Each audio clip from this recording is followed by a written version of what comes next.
ఈ సచివాలయం పేరు వింటేనే స్థానికులు భయపడుతున్నారు. పింఛన్ ఆధార్ నమోదుకు ఏ చిన్న పనికైనా ఇక్కడికి వెళితే జేబులకు చిల్లు పడాల్సిందేనని పలువురు బాధితులు వాపోయారు. కమిషన్ ఇస్తే గానీ పని జరగడం లేదంటూ స్థానికులు లబోదిబోమంటున్నారు. కర్నూలు నగరం సంతోష్ నగర్ 106వ సచివాలయంలోని కొంతమంది సిబ్బంది వసూళ్లే లక్ష్యంగా పనిచేస్తున్నారన్న విమర్శలు చోటు చేసుకున్నాయి. సామాన్యుడికి అందుబాటులో ఉండే విధంగా ప్రభుత్వాలు సచివాలయాలను కొనసాగిస్తుంటే ఆ సామాన్యుడికి సచివాలయ సిబ్బందే గుదిబండలుగా మారుతున్నారని కొందరు ఆవేదన చెందారు. 30-50 రూపాయలకే ఇవ్వాల్సిన సర్టిఫికెట్లకు 100 నుండి 200 వరకు డిమాండ్ చేస్తున్నారు. ఇప్పటికైనా అధికారులు సచివాలయంలో జరుగుతున్న బాగోతాలపై దృష్టి సారించాలని, వారిపై చట్టపరమైన చర్యలు తీసుకోవాలని కోరుతున్నారు.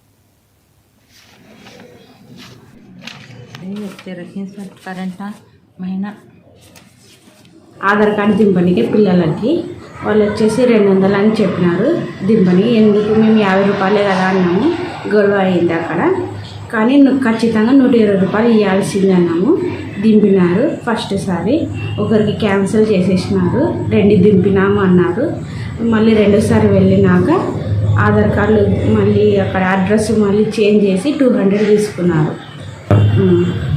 అడ్రస్ కూడా తప్పు వేసినారు.